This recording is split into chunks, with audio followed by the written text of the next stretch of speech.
everybody.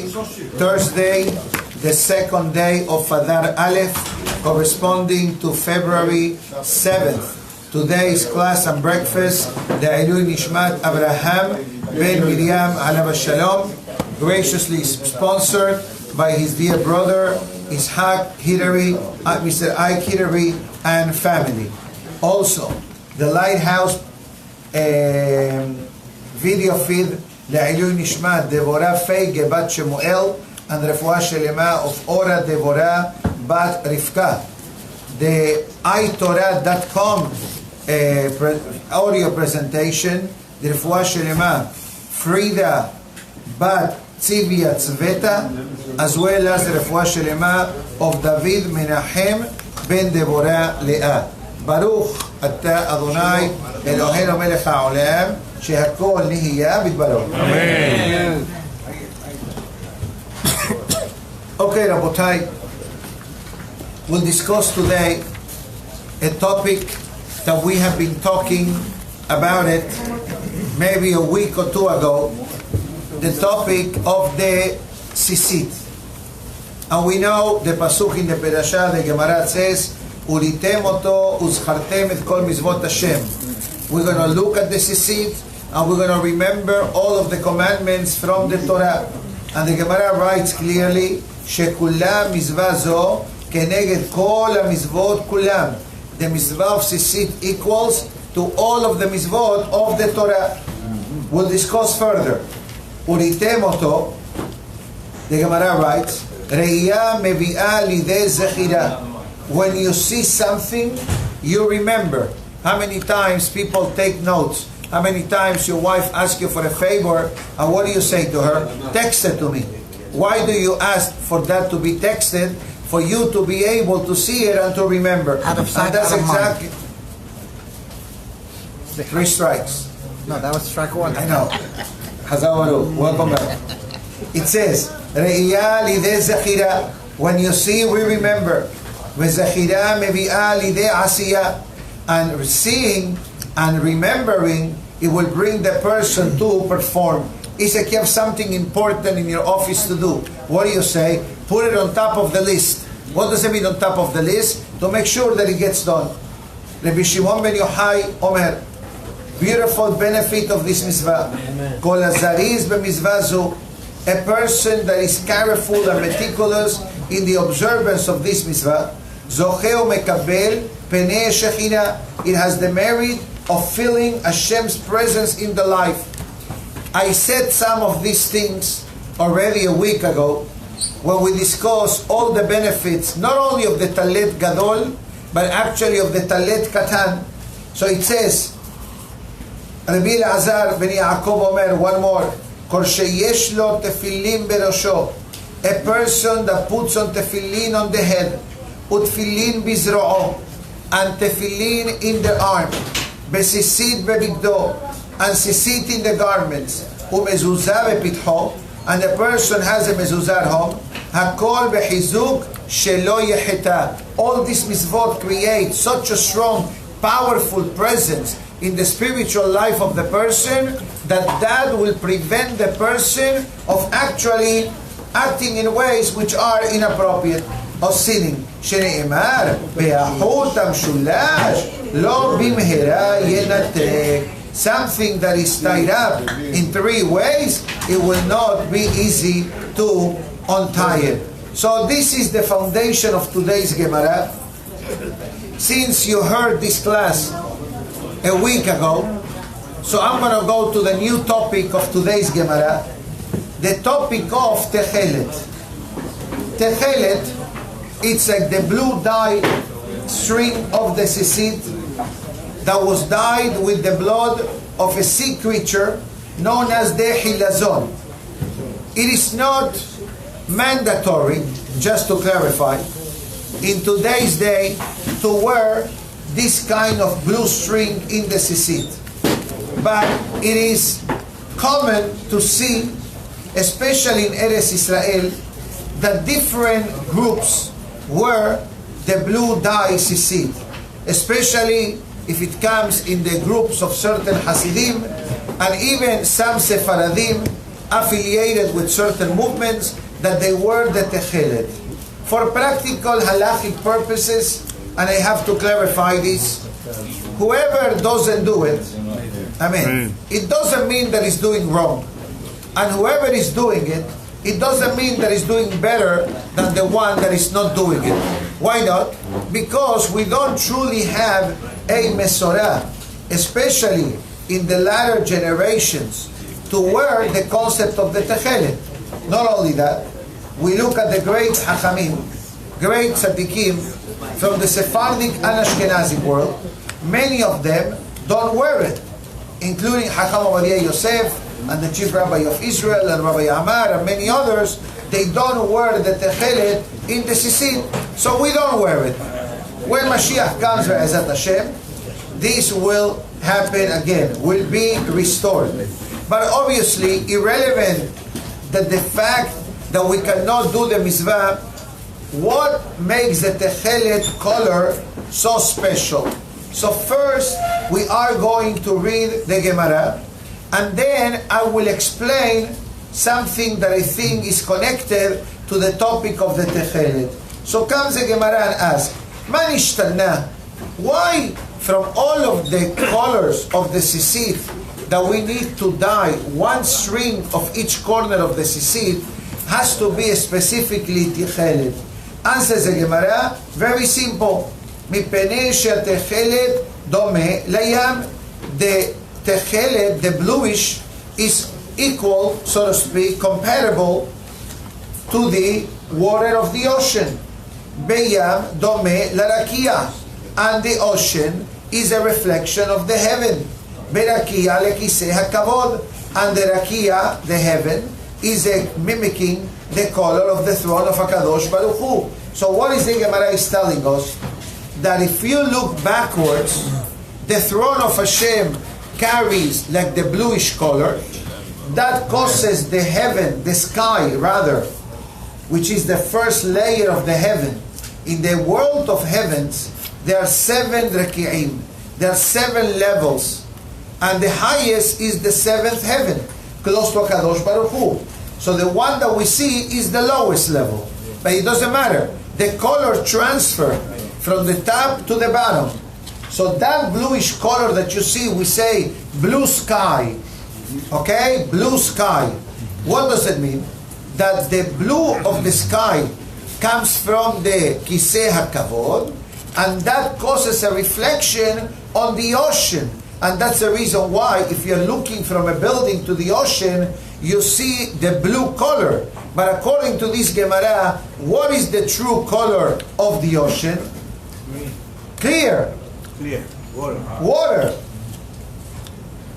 So it says in Gemara then that when we are wearing the blue sisit, we need to have this in mind. The purpose of the sisit is connecting myself with HaKadosh Baruch Hu. Shamayim va'ares, heavens and earth, even though that they are two separate concepts. The heaven seems to be something very heavy, or something rather, thank you so much, something very holy and very lofty, and the earth seems to be completely the opposite. The Gemara is telling us, if we read between the lines, that our mission is what? To combine the heaven and the earth. And by the way, you are doing it already. You don't have to do nothing above natural what you do today. How do you connect the heavens with the earth? When you do mitzvot, gashmiyot and ruhaniyot. But how do you do that? Let's say you bought a suit, you put sha'adnes, you tested for sha'adnes. Guess what? I brought the shamayim, the Torah, into my suit. As the Gemara mentioned yesterday, you're going to buy an apartment, you're going to rent a unit. What is the first thing you need to ask yourself, Professor? Where is the synagogue? And then you move. How high is the floor? Can I go down or not? Vacation, like we mentioned yesterday. Remember?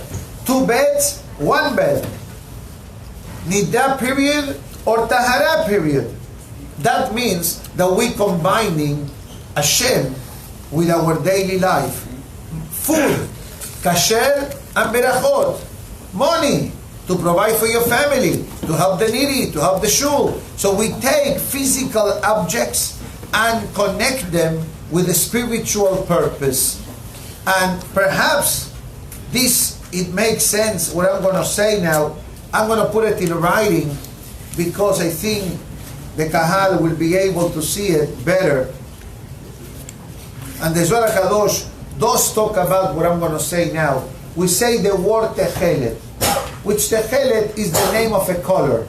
But if you play with the vowels, from techelet you can make it tachlit. What's the meaning of tachlit in Hebrew? The purpose. The purpose of my life as a Jew is to connect Shamayim va'aris, is to connect the heavens and the earth. That's something that is, thank you, that is an eternal lesson for life. Unfortunately today, because of Galut, anti-Semitism, and other matters, especially in the Sephardic world, we don't wear sisiyot outside. But according to the halakha, at least centuries back, even the Sephardic tradition was to wear the sisit on top of the garment. That's the way the halakha writes.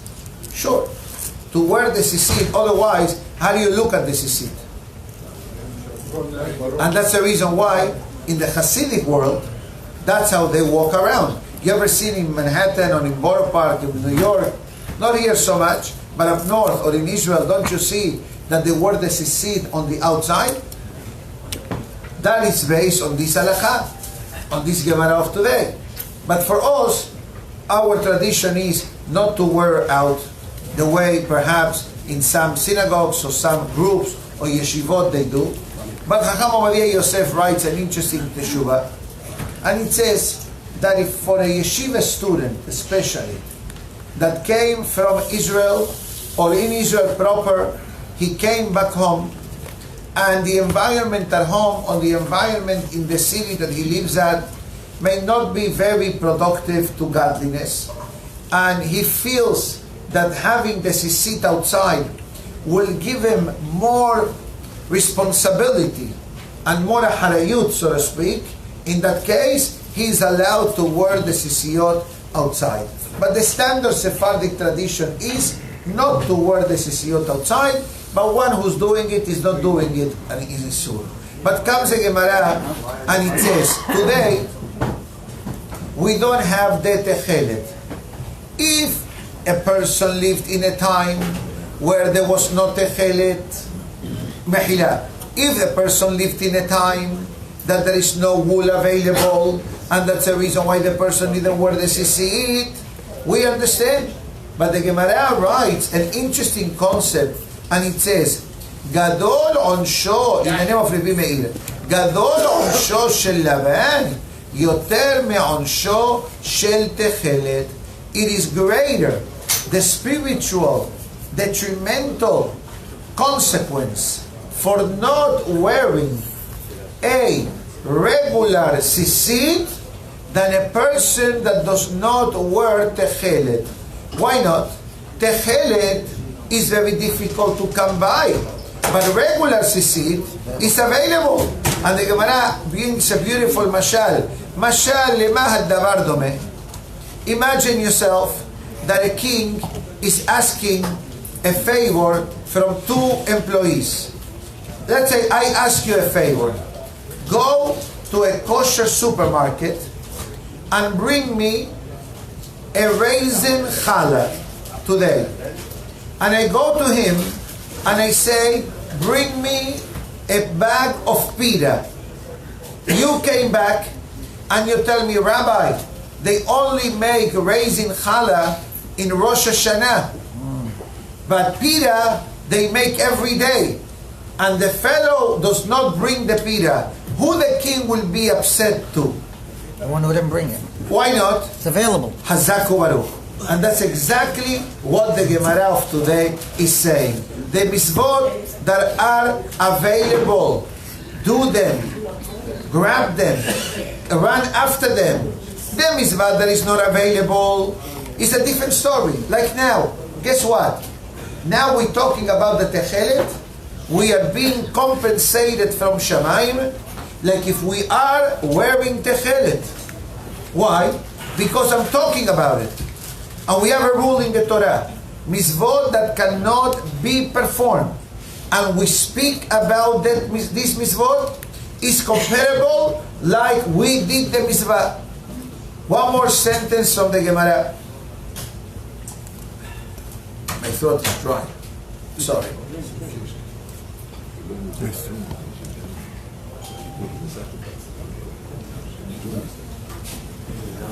Same thing with korbanot. Ushalema parim sefatenu. When we, thank you. Thank you so much. Thank you. When we read the korbanot, when we read the ketoret, when we read the Mishnah in Shaharit, Ezehu Mekoman, etc., it's like we went to the Beit HaMikdash and we are offering a korban. If you look in the Ashkenazic Sidur, if anybody has an Ashkenazic Sidur, check it out. They see, relax, please, relax. What does it say? Before each korban, they add a sentence that is not in the Sephardic Sidur. What does the sentence says? יהי מלפניך שיהיה קריאת קורבן תודה כאילו הקרבתי תודה בבית המקדש. May they consider my reciting, my saying of the offering like if I did it. And that's what the meaning of the pasuk. Unshalema farim sefatenu.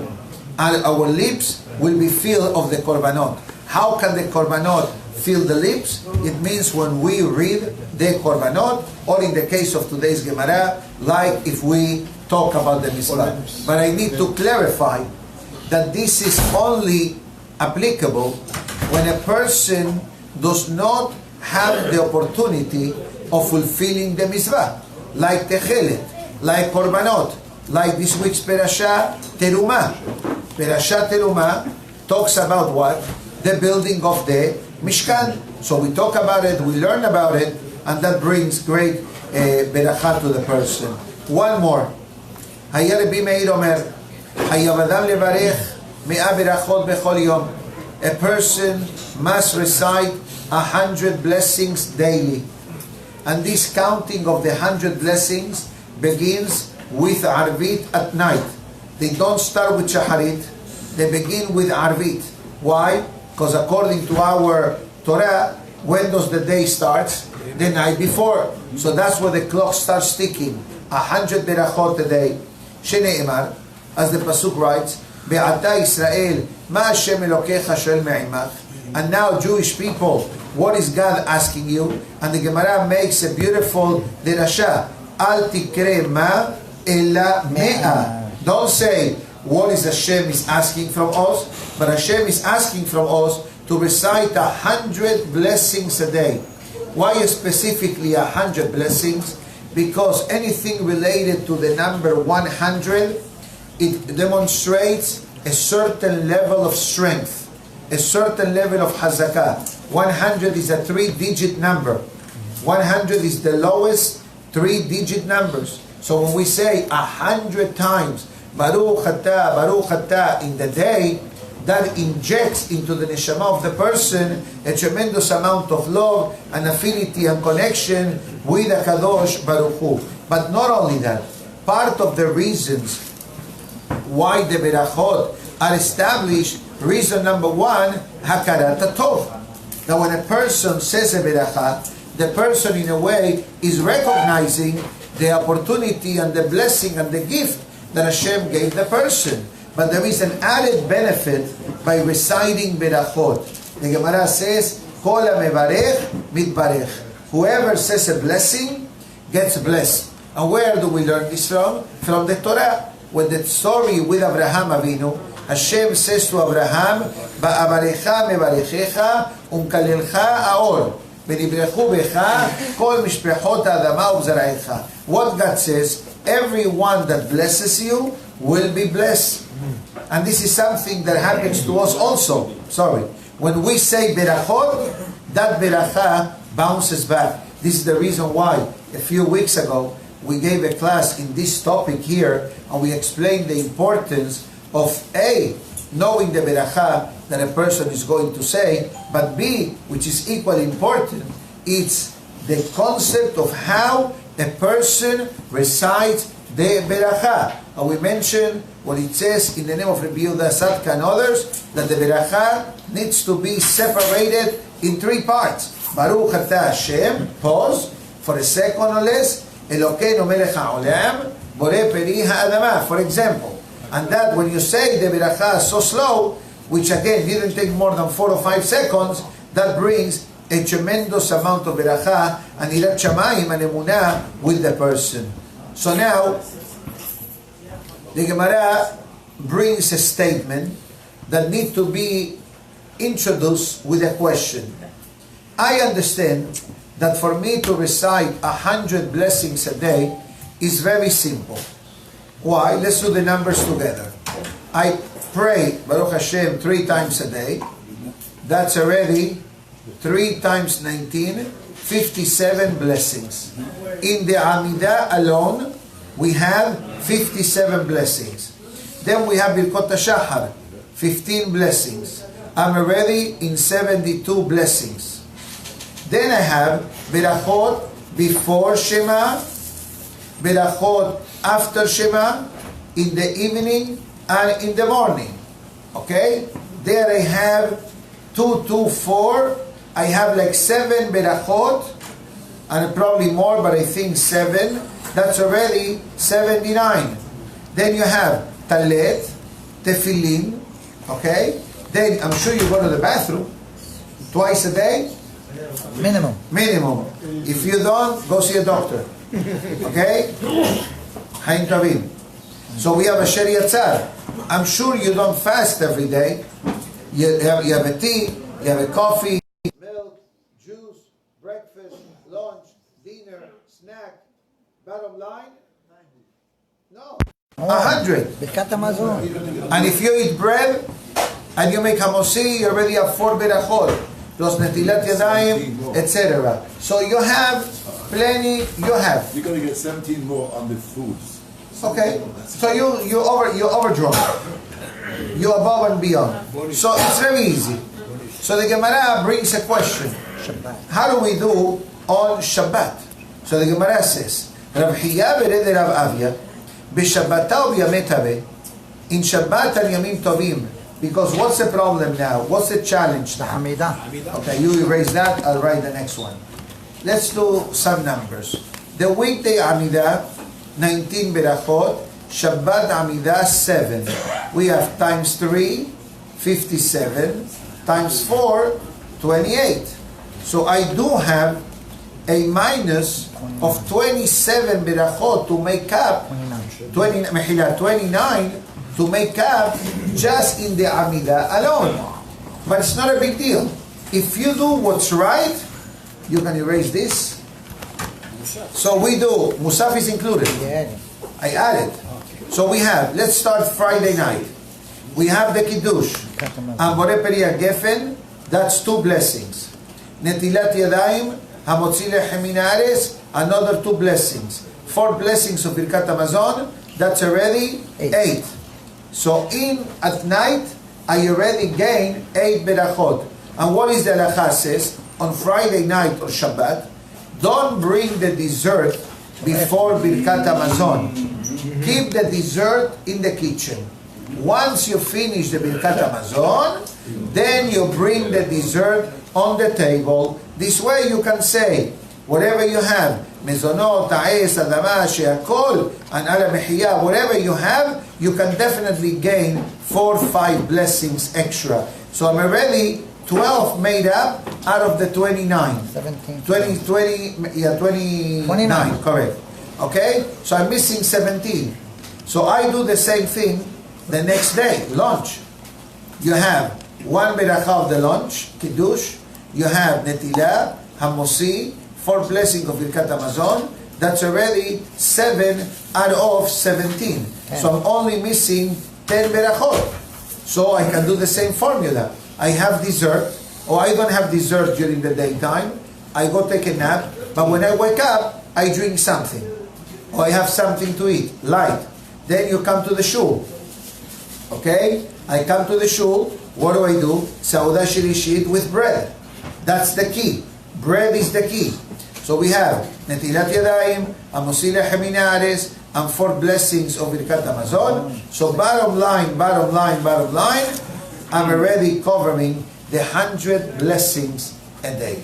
I'm sure that this number may not mean much, but if you follow me talking, so you have all the Kiddush. This is Sauda Shirishit, lunch, and the Kiddush. And these are all the numbers on the Shabbat. And the Gemara says, 1 second, Tarah umemame lehu besparkame umagidi. He says he used to say Berachav Besamim. The Berachav Besamim that many of us do Friday night when you come from shul, and then you will say, will have dessert, and therefore you will say this extra berachot. I do say Besamim personally Friday night, so that's something that can be added to the pile of berachot. What about Amen? Okay, so I'm going to talk about that now.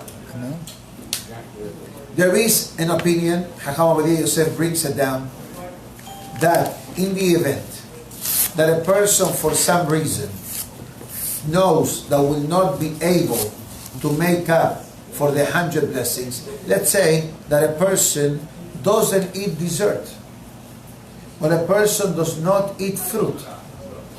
So guess what? We're going to be short. So it says, pay attention to the berachot of the Sefer and pay attention to the berachot of the Haftarah. And make sure to answer Amen after each one. So this helps you to make up for the pending berachot that a person has. That is practical halakha lema'aseh.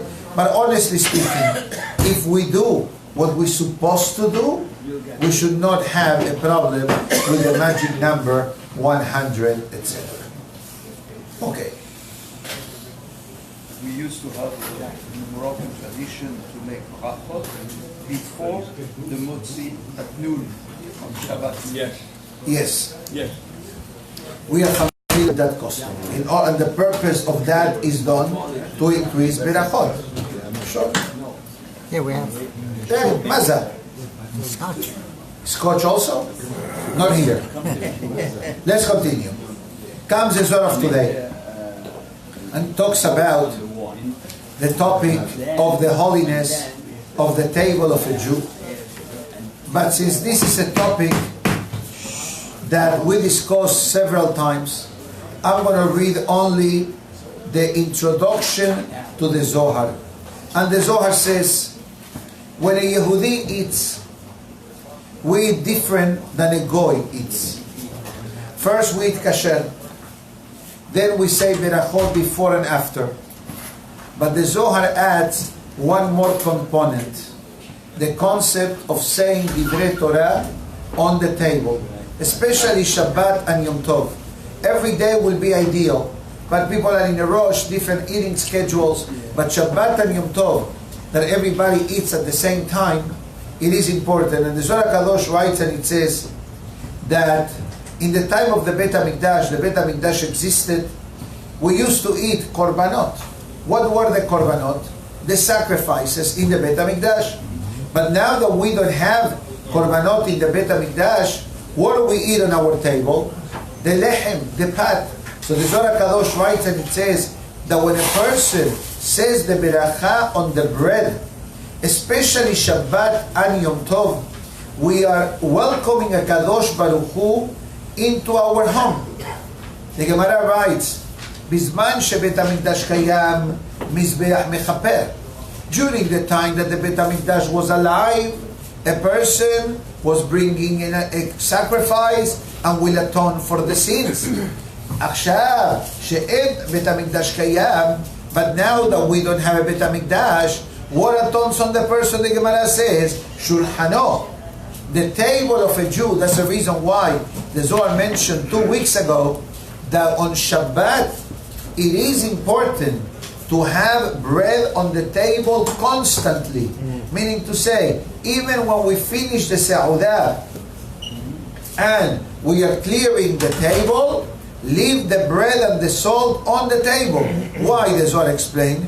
Because there is a constant flow of beracha coming down to the table. But the beracha can only dwell on something physical. If the table is empty, on what do you want the beracha? Although all this is spiritual and symbolic, but as we mentioned before, the bread that is physical and the salt that is physical create a, how do I say this? Create a magnetic attraction that the beracha of the Shabbat comes and blesses the person. And therefore the Zohar Kadosh writes, and it says that it's important that a person, number one, eats properly. Eats properly. What does it mean properly? This says very clearly, velo bera'aftanut, and not in a desperate way, because eating in a desperate way, like Isaf, so to speak, this gives power to the tum'ah. Also the Zohar says the concept of providing for the needs of the needy. Also the Zohar says to say the word hamosi and not say the word motzi. What's the difference between one word and the other? Short answer is the letter He. Hashem. The Pasuk says exactly Hashem's name. Hamosi b'mispar seva'am lekulam b'shem mikra. And it says in Zohar Kadosh that there is the essence of HaKadosh Baruch Hu through the beracha brings a tremendous amount of shefa. Shefa in English means once abundance, a tremendous amount of abundance and blessing to the life of the person. So sometimes a person may say, Rabbi, but I don't know what to say. You can say anything you heard from the class. Whatever. If you want, take notes. So when tomorrow night, Shabbat night college comes, you will write and you will have what to say on the Shabbat table. And if you don't do that, buy yourself any book that has short messages. Chumash is beautiful as well. In our home, we actually do the Living Emunah book. We finished last week the second volume. Now we're starting the third volume. So one meal we read one message, another meal we read another message. Okay, beautiful short messages, and from Rabbi David Asher that's coming with Hashem Sunday to be with us. So therefore, Sunday, yes, Sunday evening the Rabbi will be here at 8 o'clock. For men and ladies, check your email and listen to the announcements and look at the flyers. Everything is outside. So therefore, the Zohar concludes and it says that even when a Yehudi eats, there is Avodat Hashem. In other words, a person sometimes erroneously may think, you know what? Only spiritual matters are related to godliness. But if you were here in the beginning of today's class, we explained that our mission is to combine the heaven and the earth. And food, the way a person eats, the Zohar says, is one of the most specific areas that we notice the difference between Yaakov and Esav. Esav, remember what Esav said? Esav is a vacuum cleaner. A glutton.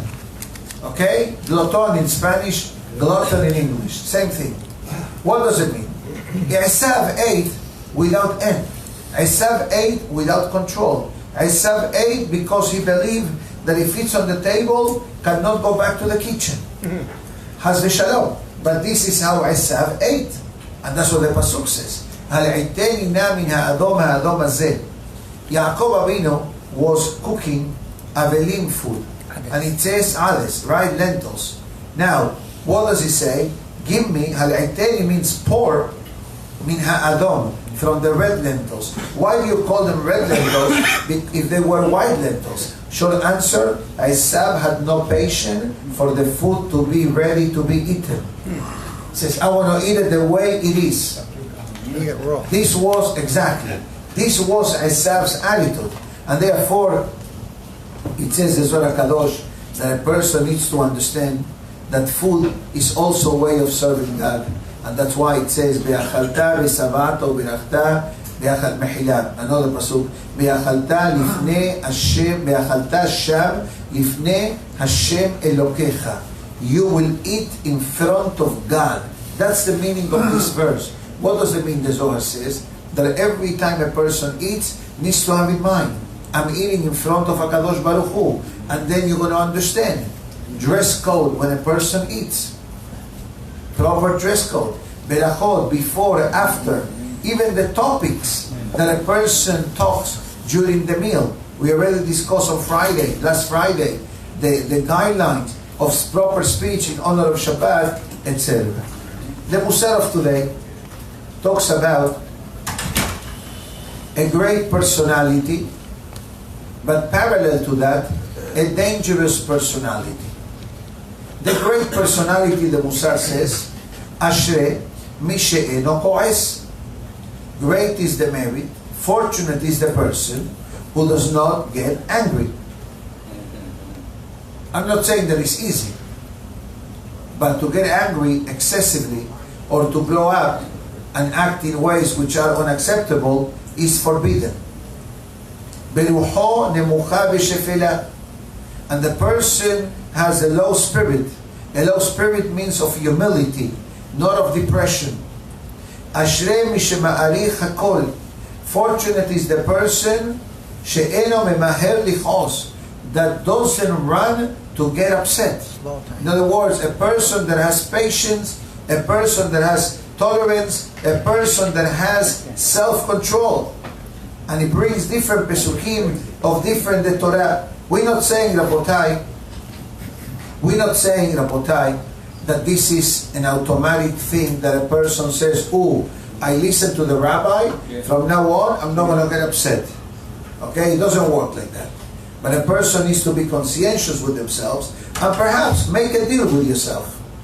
Like the Perei Yoais says, every time I get angry, $18 to the synagogue.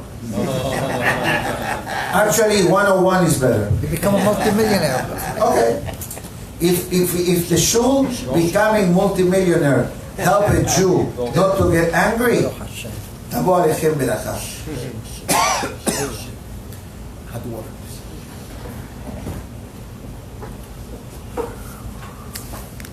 But by the way, the Perei Yoais does say this formula, that if a person has a spiritual situation in their life that is difficult to exercise self-control, penalize yourself. Penalize yourself.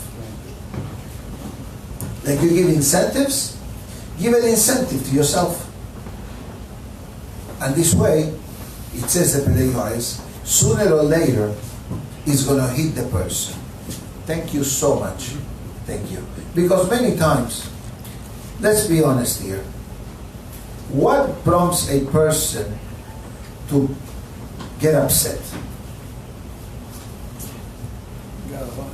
Hazaku baruch. Arrogance, holiness. It's not the way I think. It's not what I want. It's not the way I see it. So continues the Musar of today, and it says, Kol ha'ko'es, kol minei gehinam, kol minei pur'aniyot shel gehinam, sholtim bo. The Gemara uses from the Nedarim a very powerful statement. And this statement means in English, whoever gets angry and upset, all kinds of hardship will affect the life of the person. As the Shlomo HaMelech says, Ha'aver ka'as milibecha, remove anger from your heart, ve'ha'aver ra'a mibesarecha, and you're going to remove an enemy from your flesh. You remember that I mentioned the other day the letter that the Nachmanides sent to his son. And what was the first message that the Ramban says to his son? Train yourself to speak properly, respectfully, calmly, and this will help you spare yourself from anger. Because if you're a calm person and you work on being calm, guess what? We're going to be able to exercise self-control. and not to react and be more in control of the situation. And the Gemara says in Shabbat, "Hamekarea begadav," a person who in the moment of anger tears the garments, "Be'amefazer ma'otav," and destroys money, "Be'ameshaber kelim behamato," and is breaking good items in the anger. In other words, the person gets all upset, picks up the table, throws plates, acts in a way that is completely abnormal, Haz v'shalom, "Yebe'ainecha ke'ober avodah zara," is compared like this person bow down to an idol. Heavy, super heavy. We usually understand that the sin of avodah zara is the worst thing that a person can do. There are many bad averot, but idolatry is one of the worst. We agree? One of the three worst ones. The other two are murder, adultery, and idolatry. Now, Shene'eman, as the Musar of today, why anger is comparable to idolatry? Shene'emar lo yebecha el zar. You're not allowed to have any God but Hashem. Guess what? The moment that a person blows up, breaks dishes or items, tears his garments, and destroys the money, who is running the show? The Zohar, the Musar says, the Yetzer Hara. You see the Yetzer Hara performing. There are many different levels of performances, right? The Yetzer Hara through anger gives the worst attitude in a person. Be'amrura potenu zal. And our rabbis say back in Gemara Nedarim, Kol ha'ko'ez en ha'shechina hashuba negdo. A person that gets angry, a person that has no emunah. Plain English. I'll give you the short version. It means that for you, God doesn't exist. Haz v'shalom. I know. But many people have this midah. Some people are hot-tempered. People are hot-tempered. And people have zero tolerance. And people have zero patience. But guess what? Having it, it doesn't justify it. It means, Hazak Baruch, it means that we need to activate every imaginable source that we have in order to work on the midot. This is part of life, Rabotai. And this is not a new topic. I'm sure you heard this all the time.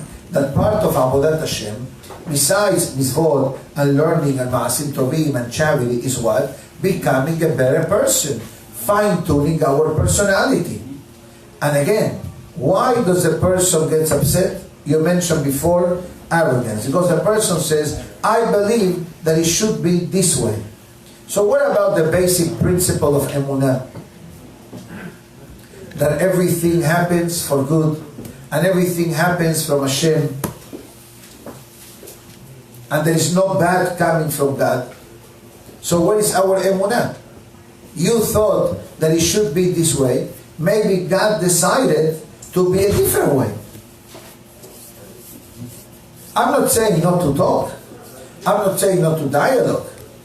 But if it's going to reach a moment of anger, it means that perhaps we need to take a step back and let Borei Olam do what he needs to do. Not only that, the Gemara says, Meshakeach Talmudo, your learning also lives. As Kohelet writes, Shlomo HaMelech, Ka'az Behet Kesilim Yanuach. The anger dwells in the midst of the imbeciles. What does it mean in English or in Spanish, the word imbecile? Someone that is not intelligent, somebody that is shote, somebody that is foolish. Continues and it says, Umosif tipshut.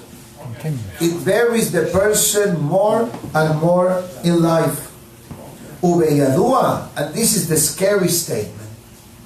And well, this will finish the class. Ubeyadua. And it's an indication that this person's sins are greater than the mitzvot that the person does. Is a scary statement. Where do we learn it from? Shlomo HaMelech again. Ba'al Hema Rav Pesha.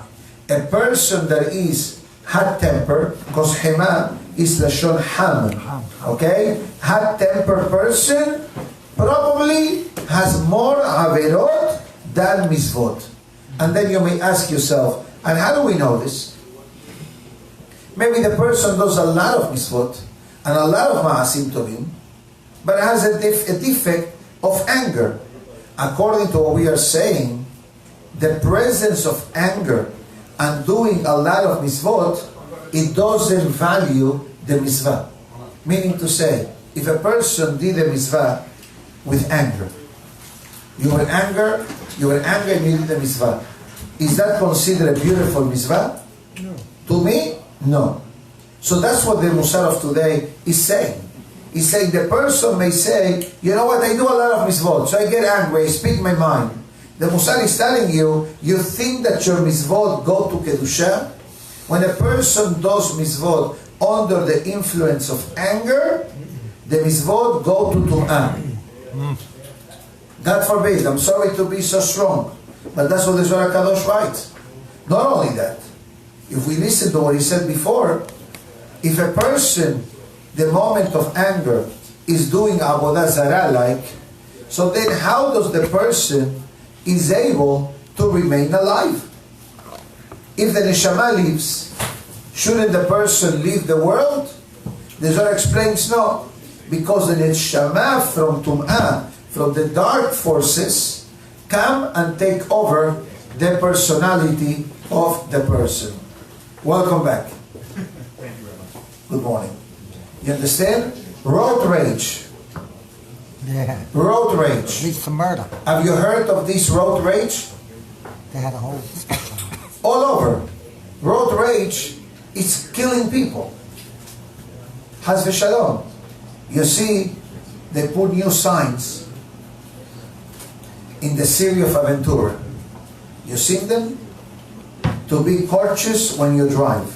Really? Yes. Something that never happened in Miami.